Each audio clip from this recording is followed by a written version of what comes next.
Yolanda. Thanks, Siobhan. Hi, everyone. Thanks for coming to listen. I was a bit concerned 5 minutes ago when there was no one sitting in these chairs, so it's great to see that it's almost full. A few weeks ago, Mickey contacted me, that's Mickey right over there, and asked me to come here and present to you today. And I quickly emailed back and said something like, I'm not sure I'm really the person that should be coming and talking at Startup Stories, pre-revenue, 12 months in. I'm not sure I really have much to say. And clearly she ignored my email because I'm here today. But I think in hindsight, I do have something to say and I do have a story to tell, and I think it's from an academic's perspective. So I'm a senior lecturer at the University of Newcastle within the Faculty of Health and Medicine, the School of Health Sciences. So that's my primary role as an academic. I lead the radiation therapy program there, so I have staff that I look after students, I'm a research fellow, I'll talk about that a little bit later on, but I also happen to be involved in the startup world. And so I almost lead two separate lives. So that's certainly something that I can talk to you about from my perspective, the challenges that I've experienced, the ones that I am experiencing right now, but I think also the positives that can come from that. So let me tell you before I get started, let me tell you a little bit about what RadVet is. So essentially, we offer cancer care to pets, whether it be dogs, cats, or horses, that have been previously tested on humans. So something that we've used for a long, long time that's evidence-based and works very well in humans for skin cancer, we're translating that across to animals and treating them at a cost that's affordable to their owners, which currently doesn't exist. So it's a major gap in the market. If you consider that last year alone, Australians spent over $3 billion on veterinary services, and there's a very good reason for that. Because as a result of all the interviews that we've conducted with our potential market base, over 130 interviews, 9 out of 10 people confirmed that their pet, whether it be a cat, a dog or a horse, is an integral part of their family, and that they do anything for them just to make sure that they stick around as long as they possibly can. Unfortunately though, 1 in 3 of those animals will develop cancer over their lifespan. The statistics are actually comparable to human stats, where 1 in 3 people will develop some form of cancer over their lifespan. Same in animals, in cats, dogs and horses. Unfortunately for them, they're not as lucky as you and I as people. The current treatments on offer are substandard and quite often result in disfigurement, the recurrence of cancer and sometimes even death. So what we do is we step into the gap, and RadVet offers already tested radiation therapy treatments that are very cleverly readapted and applied to pets. And we do that at a cost that is affordable to their owners. We also decrease the complexity of accessing these treatments by bringing the treatments to the animals. So we take out that middle person and go directly to the animals. And into the future, what we plan to do is to also have a cloud platform from which we will deploy these readapted protocols directly into individual vets across Australia, and then in 2020 into the US. So over the last 12 months, things have progressed very, very quickly. We've met substantial milestones. So if you think that the research took approximately 5 years for me to complete, and the outcome of that was that I identified that there's definitely a gap in the market, definitely something that I can do something about. Following that, I got to the point where I didn't really know what to do next. I had my research in a box. I knew that there was a gap, I knew that there was a market, but I didn't know what to do next because I needed pilot data to prove that what I'd substantiated in my PhD was actually true. So I took myself off, created a pitch deck, the very first pitch deck, presented myself to a potential investor and asked for $395,000. And he agreed. So I quickly shook his hand and ran out of that office as fast as I could before he changed his mind. That has propelled me now into having the ability to go out and perform the clinical trial, collect the pilot data, pre-revenue, in order to then bounce into clinical trial number 2, where we will start collecting revenue. Into the future, we will start raising more money, something like $1 million, which sounds outrageous, but it really isn't in the startup world. $1 million in order to develop our cloud platform, and then into the future also to investigate the possibility of being a hardware provider also for the treatments. This is what I'm most proud of. Over the time that I was completing my PhD, and in the year or two after that, I developed networks, relationships with veterinary clinics, and that's what really a startup is based on. Having those relationships where people are willing to give you the opportunity to trial your idea, to test your idea. So I have 2 of the largest equine clinics along the east coast of Australia that are committed to be early adopters. One of them is actually contacting me every second week asking when am I going to get down there to start the treatment, and an additional 3 small animal, cats, dogs, clinics that have also committed to be early adopters. I come to these startup stories and listen to other people's stories, and the one thing that I find most interesting, what I really like to hear about, is where people have started. How did they end up sitting in this stool that I'm sitting in today? So what's their background? How did they manage to get here?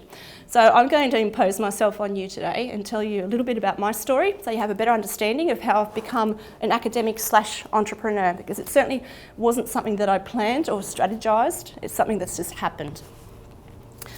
So I started off as a clinician, a radiation therapist, so I treated cancer in humans for a number of years. I did that both here in Australia and then in the UK. And then I stepped sideways into an academic role. So I moved to the University of Newcastle, where I lead the radiation therapy program, teach undergraduate students to do exactly what I was doing as a clinician. More recently, I've been very fortunate, very lucky to be awarded a Braun Research Fellowship from the Faculty of Health and Medicine. So it's a 3-year research fellowship that allows me the opportunity to have some money to pay somebody else to do some of my face-to-face teaching so that I can concentrate on making the outputs, the milestones for RadVet come a lot more quickly than what I'd be able to do if I was teaching as well as researching. And then quite by accident, I've become an entrepreneur. And in case you haven't noticed, I also happen to be a female. And that's something that I'll talk to you a little bit about and give you my insights, not only into being a female academic, a female entrepreneur, and you might be surprised to hear what I have to say about that. So I'll give you a little bit of a timeline. So bear with me while I go through how I ended up sitting here talking to you. So I am a University of Newcastle graduate. Graduated a few years ago now. And as any graduate who achieved a degree in the 90s did back then, I hot-footed it out of Newcastle as quickly as I possibly could. Because back then it wasn't the energised, cool place that it is now. It was just a different feel. So I got myself out of Newcastle as soon as I was awarded my degree, and I made my way to Sydney. After I actually knocked back a full-time ongoing position at the Newcastle Mater, as any 21-year-old would, and that's unheard of now, I said no thank you, and I took myself off to Sydney and was fortunate enough to land a radiation therapy gig at Prince of Wales Hospital. But it didn't take long before I became a little bit itchy, a bit edgy about what I was doing, not quite a fit for me. I loved the patients, I loved the people I worked with. I wasn't sure whether having 20 minutes for morning tea and then having to be back by 12:30, I wasn't sure if that was really a fit for me. So I started becoming a little bit itchy, so I thought I need to do something else. I know, I'll become a personal trainer. So I became a personal trainer and did that in the eastern suburbs for a period of time. But again, I started becoming a little bit itchy after a while. So there's a theme here. So I decided to hand back the position that I'd been offered, the position that I had, which was an ongoing, permanent, full-time position at one of the largest teaching hospitals in Australia. I said no thank you, and I took myself off to Barcelona, where I had no job, and I just had a lounge on my auntie's house that was only short term. I turned up there. I turned up to Barcelona, I realised I wasn't making enough money to do all the things that I wanted to do, so I moved to the UK.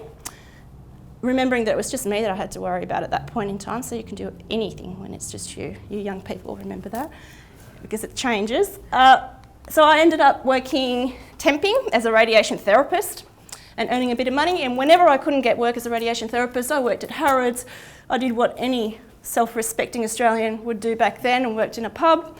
And I even worked at the Tower of London, giving people directions to where they had to go, which is really interesting because my sense of direction is awful, so I'm not sure what I was circling on those maps. But anyway, and that's what I did. But then again, as life has it, I call it luck. I met the person that happens to be my husband now and decided to move back to Australia. And I went back to Prince of Wales Hospital and I said, could I have my job back? And they said, no, you can't. We've given it away. So I took myself off and worked in a cafe at Bondi Junction, and I made coffee for the elite for a few months before they called me and said, we have a position now, do you want to come back? So I went back, again, as a therapist, and again, I started getting itchy. As luck has it, again, my husband was offered a contract in Newcastle, so I thought, yep, I'll come back. I'll give it a go. I'll come back to Newcastle. Did not want to be a therapist for very much longer, although I was employed at the Newcastle Mater. They offered me a job again. I worked there. I thought I might study again. So I started a graduate certificate in health promotion, thinking I could be an advocate for clean living. So all those cancers that are associated with drinking, smoking, promiscuity, I thought I could be one of those advocates to go out there and tell people, you know, you shouldn't be doing those things because they ultimately lead to cancer. So I completed a graduate certificate in health promotion. And then in 2001, I ran into my lecturer at the University of Newcastle who said, why don't you come and apply for a job that's coming up as a lecturer? And I said, no, because I'm not a teacher. I'm a clinician. How could I possibly stand in front of a bunch of people and teach them anything? Anyway, he was persistent and I applied, and I was fortunate enough to land the job. But then a year and a half later, I had my first baby, second baby, and then my third baby. And the reason I'm telling you all of this is because as an academic, between 2001 all the way right up until 2014, I was either not working or working part-time. And my part-time was 2 days a week because that's what I had to do. At one point I extended it to 3 days and things didn't quite work out at home, so I had to go back to 2 days. So that's what I've done from 2001 until 2014. What's more, back when I was employed, research was not very important. You weren't encouraged to be a researcher, you were encouraged to be teaching intensive. So my role was to create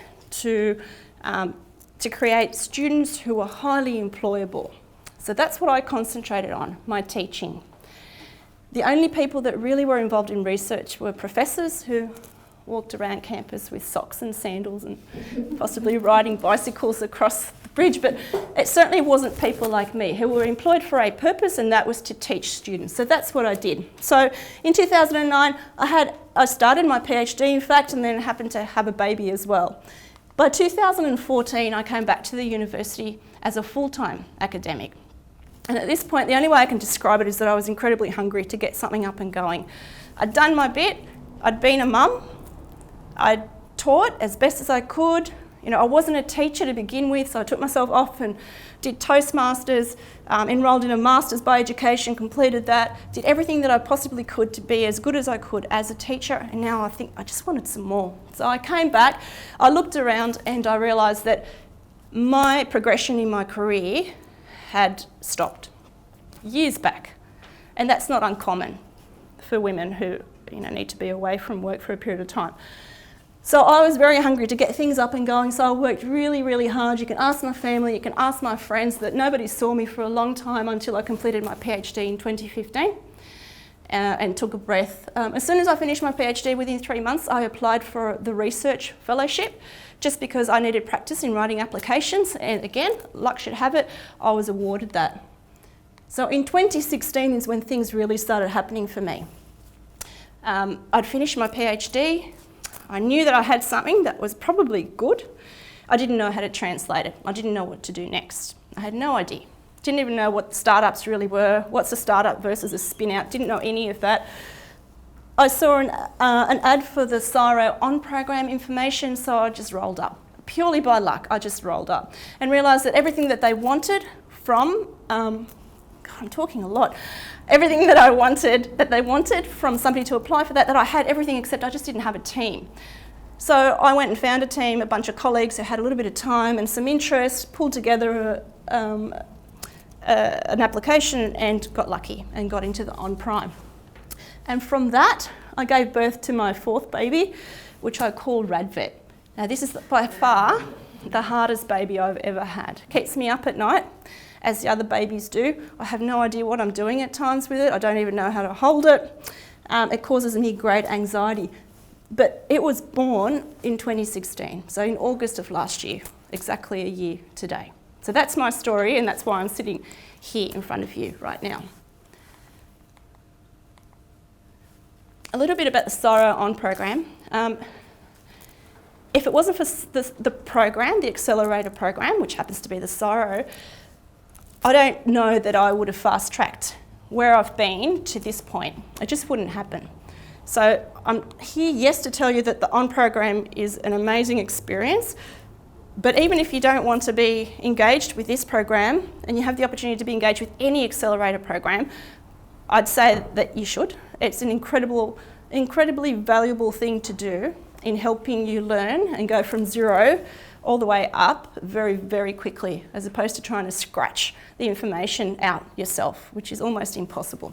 So for me, On-Prime is divided into three sections. So there's the On-Prime, which is the pre-accelerator, which is a part-time engagement, followed by the boot camp, and then at the very end there's the 3-month highly intensive accelerator that I've just come out of in April this year. So again, we were lucky we got into the On-Prime, and this gave me an opportunity to have some clarity around what it was that I needed to do. I needed to talk to my customers, I needed to understand what they wanted, I needed to break some of those assumptions that I had in my head throughout my PhD and sitting in my office. And I had to start thinking about my research, not just as science, but also as a business or a potential business. At the completion of the On-Prime, you're given the opportunity to apply for the On-Accelerate. Again, a competitive process. I thought I'd give it a go, an online application, fortunate enough to get through to what they describe as boot camp, and it is boot camp. So they shortlist applications from across Australia down to 20, throw you in a room in Sydney for 2 days. There are 20 teams, and from the 20, only 10 of you will have the opportunity to move into the accelerator. So it was a really challenging 2 days. Again, very lucky to be pushed through to the accelerator program, where I learned just about everything that I needed to know. No, that's not true. I learned what it was that I really needed to get good at. That's where I really understood that whilst I had my science and my research, there was so much more that I was missing. And so they gave me the opportunity to piece that together. And so I think I'd like to give you 3 tips that I've pulled together this week that I think have made a huge difference to me, and I hope they will to you if you're starting a startup. Things that I think do increase the probability of success, and in fact one of those, the very first one, conducting a pre-mortem, there's studies that suggest that it increases the chances of, or the probability of you having success by about 30% if you conduct one of these. So what's a pre-mortem? So essentially what you're doing is looking at your business, say 12 months from now. Imagine that it has exploded, it's failed, it's miserable and you're miserable, and then working backwards and identifying what it was that led to that. What led to your business collapsing, your startup not working. So it could be something like a competitor has come in and just pipped you at the finish line. Because reality is that you don't know whether somebody's doing exactly what you're doing in your office somewhere in Switzerland, but they're a day ahead of what you're doing and just beat you to it. When you look at what it is that's caused that failure, then you have to identify how do you stop that. So if you have plans in place already leading to that implosion in 12 months' time, you can make sure that those things don't happen. The one thing that I got out of this, and I went to a seminar and learnt all about this and conducted my own pre-mortem, I'll tell you the results of that in a moment, is that we have control that is either low, partial or total. So there are some things that we have complete control over, but there are others that we have very, very low control. Luck is one of them. Look at me. There were lots of lucky breaks along the way. Things fell in front of me. Others, I'm sure, didn't, that I would have liked, but things that I wasn't really looking for fell in front of me. Your environment and your competition. Like I said, how do you know that somebody's not doing what you're doing? Another, the other side of the world. And then there's partial control. So certainly you can control the money. So you control when you meet the milestones, whether you've got the money, whether you're actually raising at the right times or not. And in terms of timing, that's a difficult one. You can push as hard as you want in terms of getting your startup up and going, but there are so many factors that affect that. So for me, for instance, there are so many puzzle pieces before I can go and actually run my trial. One of those was ethics, which has been approved only last week, but there was nothing I could do until that was in place. And there were a couple of other puzzle pieces that are, that are stretching my timeline. But then there's those that you can have total control over. So the knowledge and experience that you bring into your startup, yourself and those that are part of your team. You need to be fit and resilient, your mental toughness, your team and the culture that you build within your team, if you're the leader of that team, is incredibly important, and strategizing into the future. Now, I'm not very good at that.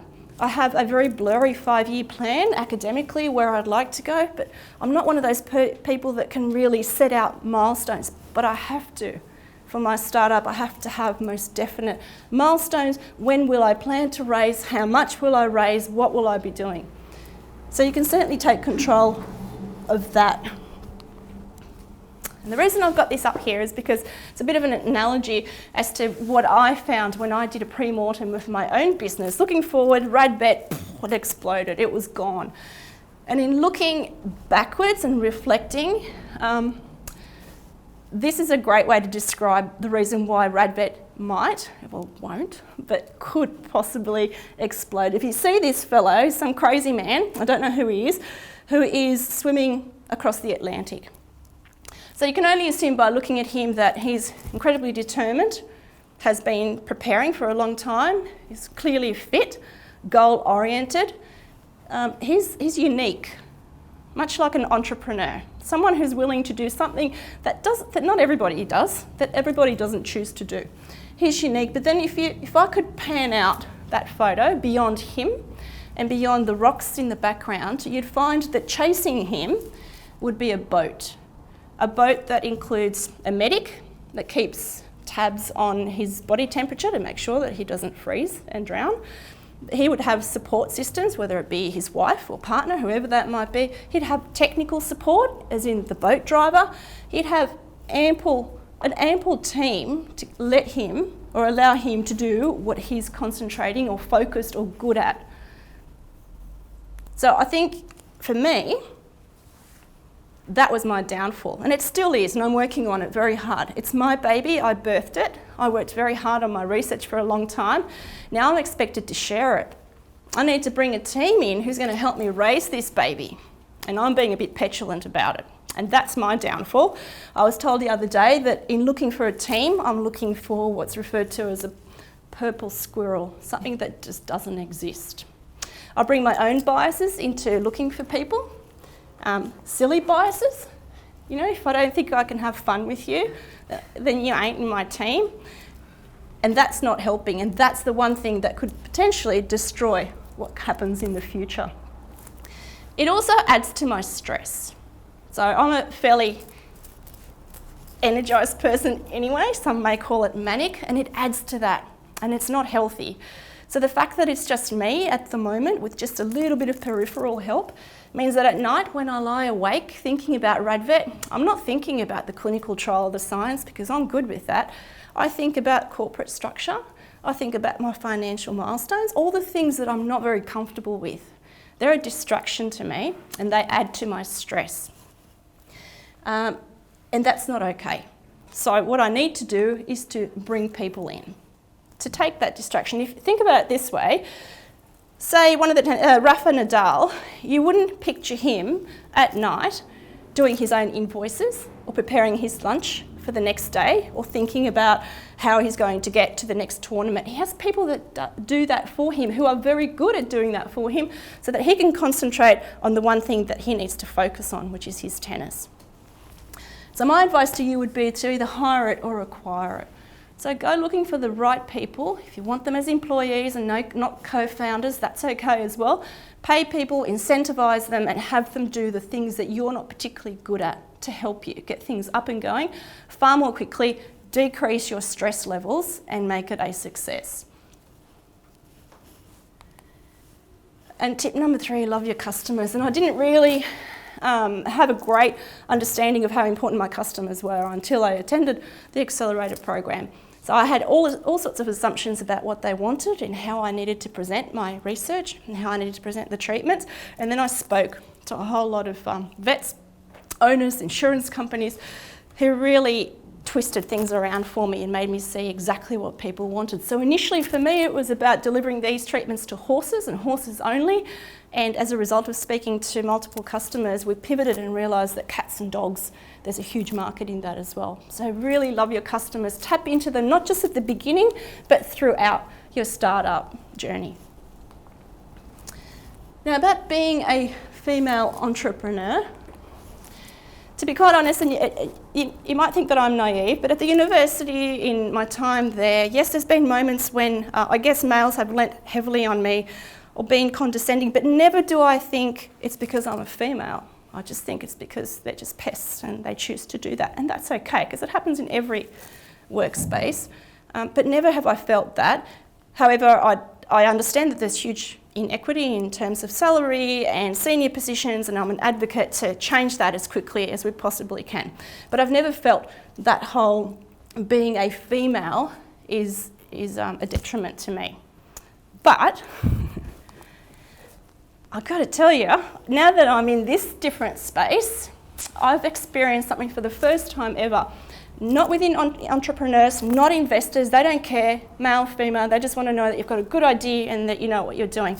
That's not where I've experienced it, but I've had to have conversations with manufacturers of late in terms of my hardware. I know what I want, I know sort of what it should look like, I don't know how to build it, that's what I'm employing them for. So there's been a little bit of mansplaining going on that I've experienced of late, which I find a little bit amusing in hindsight. I don't know that I did at the time, but so if I give you a really quick example, I had a meeting with a manufacturer, a really positive meeting, exchanged ideas, we came to a conclusion how we were going to go forward, and then we went and reported to a third person who also happened to be a male. So I gave them a summary of our very positive meeting. As I'd finished giving my summary, the manufacturer started talking, and as I listened I thought, you're saying exactly what I just said, except in a deeper voice, obviously. Like I hadn't been able to articulate that. So I find that really interesting. I think it exists out there. I've experienced it a couple of times now. Certainly not something that we can't overcome. But what I'd really like to say is that being an entrepreneur doesn't matter, female or not.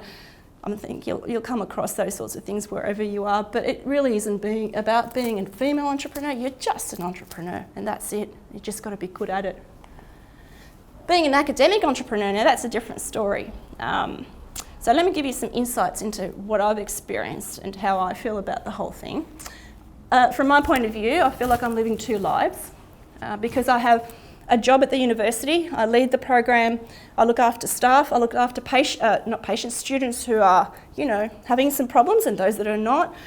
I have responsibilities around the research committee as the deputy chair. So there are expectations there from people who don't really understand that I also have another life in RadVet.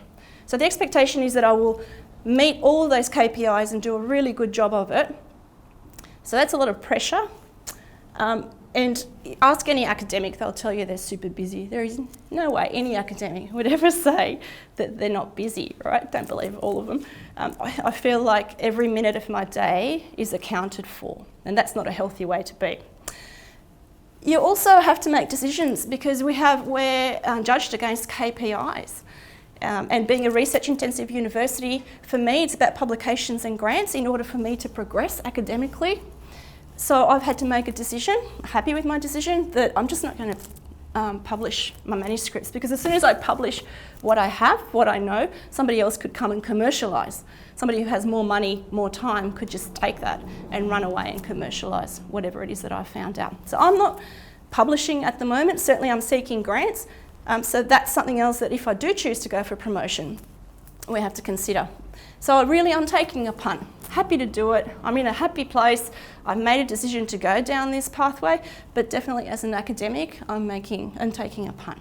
But in all that doom and gloom, I also think that we're in the right space now and things are changing very, very quickly. So I have a very positive view of what the future holds for us academic entrepreneurs. Like Deborah Conway said in the 80s, it's only the beginning. So there is definitely huge support coming from the top down. For me, I feel like it needs to trickle beyond faculty and beyond school level so that our colleagues, my colleagues, understand that I'm a little bit left of field and that whilst I may not be involved in the things that are conventional in an academic sense, that I'm still working incredibly hard to do something that is good for the university and of course for me also. So I think that whole information or explosion of information is coming. It just takes a while to get that through to all your colleagues who say, what are you doing? What's that RadVet thing that you're doing? And you kind of go, start from the beginning again. So, but I think we're in a good place. And I just wanted to make a point of telling you that as an entrepreneur, you are unique. If you consider that last year, over 350,000 people visited base camp at Everest. But of those, and they didn't all attempt, but of those only 350 made it to the summit. And you can only assume that those people were incredibly well prepared, resilient, tenacious, a little bit crazy, I guess, a little bit insane to attempt something as dangerous as that, but unique in that not everybody can do it and not everybody wants to do it. And a couple more tips that I haven't got numbers against, but really important to get out of the house. I'm away a lot from my office at work, and I still have guilt around that, which is ridiculous because I'm not on holidays, I'm out working, but just not in my office space. So it's really important that you get out there, that you attend every seminar that you possibly can, every networking session, because you just don't know when you're going to come across either the right person to help you, to advise you, or just a piece of information that changes your direction. So for you academics that sit in offices all day, every day, you've got to get out. Fix the problem. I have a problem to fix. It's there, it's evident, so I'm in a really lucky place in terms of what I'm trying to get out there into the real world. So let me give you a quick example. I thought of this one. So imagine, right, that you come to me and say, I have a really good idea, I think I'm going to be a millionaire with my startup. I've designed a toothbrush that can cut your brushing time by half. Would you buy it? Yeah, I'd say no. Because for me, brushing my teeth in the morning is very much a part of what I do. It doesn't cause me any issues. There isn't a market, so there's no point you pushing it and making it shiny, and you just won't be able to sell it. If you were to approach me and say, I've designed an app that on a Saturday morning you just tap twice and it cleans your bathrooms, I'd be in. I'd buy it. Because that's a huge problem for me. I hate doing it, it eats into my Saturday. There's your market right there. So make sure that when you think about your ideas, as wonderful as you think they might be, as in love with them as you think that you are, that you test them and make sure that it's actually fixing a problem. And be investor ready. And by that what I mean is that you just don't know when the opportunities arise. You don't know when somebody's going to hear you talk and come up to you afterwards and say, guess what, I think I might be interested, tell me more. You need to be ready and be prepared because investors see straight through you. So if an investor was to come up to me right now and ask me all about my financial milestones, they'd see within the first few seconds, they'd know that I haven't looked at my spreadsheet for ages. I really don't know what direction we're taking. They have X-ray vision, they know. So within the first little while, they'll pick whether you're actually someone that they want to invest in, whether you know your stuff, and whether they want to dump money with you or not. And just be prepared to pitch, get comfortable with pitching, get comfortable with telling your story.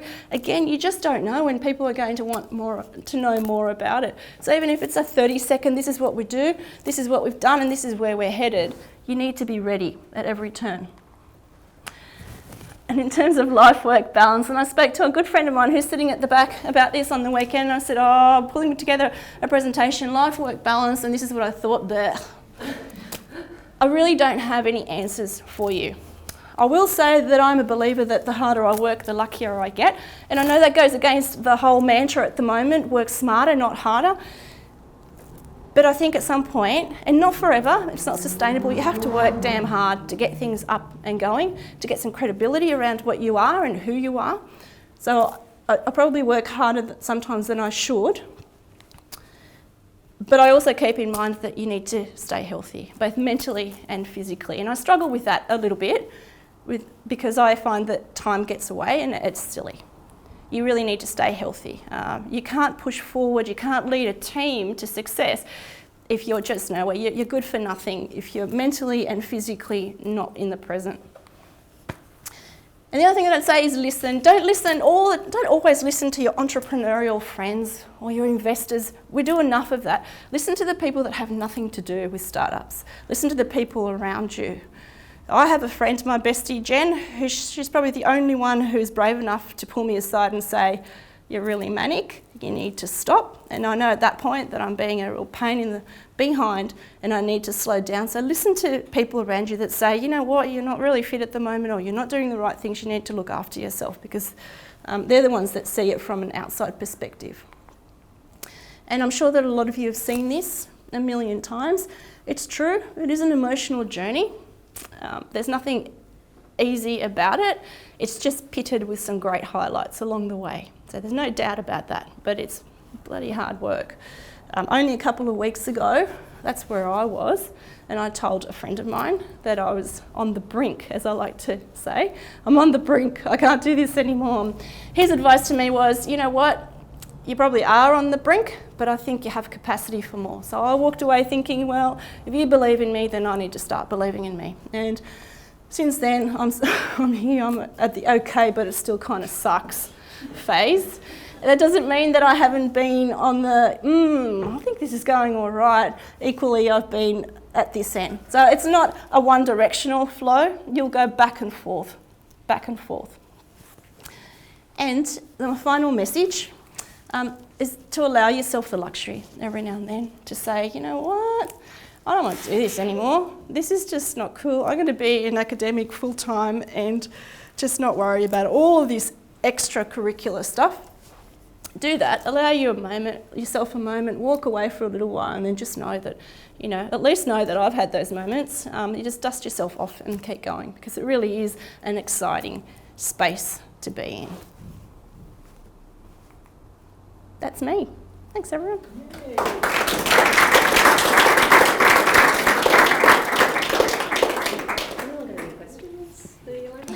I know Mickey will, because she always has questions.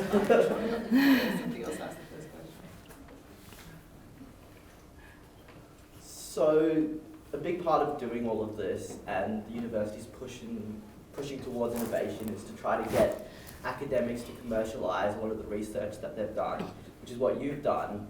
I just wanted to ask, as a startup, if you're wanting to engage with academics or PhD students that sort of have that, you know, you talked a little about the different mindset between doing research and actually doing startup. What advice would you give to like a startup that wants to actually try to manage having PhD students in their organisation and try to balance, you know, try to get that balance right with them, you know, because they do have like a full-time commitment doing that work. So are you asking about, so a PhD essentially would be completing a PhD with the view of being an academic into the future, and how do you balance that if you're taking them away from that and working on a startup? Yeah. I think the only way I can answer that is that I think that it's not too far in the future that those of us who are academics, PhDs or not, who are involved in this particular ecosystem will have a place within academia. So at the moment it's kind of a little bit separate and we're working it all out, and it's a little bit of a bumpy road. Sarah, would you agree? Yes. But there's great push to get that right.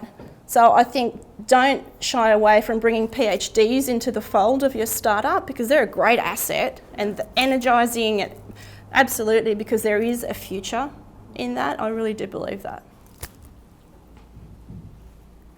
How long do you think we'll see RadVet out in the market? My milestone suggests that we are going to be collecting revenue in June of next year. So that will be like the truck system with the... Correct. Yeah. So that's based on phase 1, so that will be phase 2. And phase 1, I could collect revenue on that, but I made a promise to my early adopters that it would be a testing site. So I'm not charging them anything, and I've been advised to think about it. Yeah, it's just not going to happen. And that works in lots of ways. It works for me as well because that's how you develop relationships. So if you're still a team of one, Yep. who's driving the truck? Me. Who's delivering the treatment? Me. Who's looking at the financials? Me. Well, maybe you can ask Sylvester Stallone. I know. Quite a bit there. I just watched Rocky the other day when I was sick. And that's not cool. I can't do it all. I mean, you know what, I probably can in the first phase, but I wouldn't be having much fun. So I have somebody on board who's sales and marketing who wants to come on as a co-founder, so I need to work through my head about that. I have a research assistant, and that's easy because that's an exchange. I pay and she works and she's terrific, so she's helping me pick up all the balls that I'm dropping along the way, but at some point I need to make a firm decision around who's going to come on board and help me get this going. Yeah, because it doesn't help me not only in the startup and in my job, but outside of that at home, because I come home and I'm a little bit unfriendly at times because I just feel like I'm so full up, and that's not okay. You can't, that's not sustainable. So you've got a bunch of people here who may or may not have a business idea. What would you recommend people do to try and come up with an idea that they could then get started? I'd suggest that you probably have got an idea, you've just never really articulated it as a business. So for instance, let's say years and years ago when I had children that were little, I could never find the right sorts of socks, and I always thought, oh gosh, seriously, why can't I find the right size, there's a business in that. So anything that you come across that you think that really annoys me, why isn't this in place? That could potentially be a business. Think about your ideas in a broader landscape, not just that annoys me, I'll pack that away. If it annoys you, it most likely annoys somebody else within your generation. And then test it on your friends. Ask them, if I was to develop this, would you buy it? As a student, they'd probably say no, but... So I'd say that everybody has ideas, it's just whether you actually work on them and think about what you're going to do next with them. Thanks, Yolanda. Thanks, pleasure.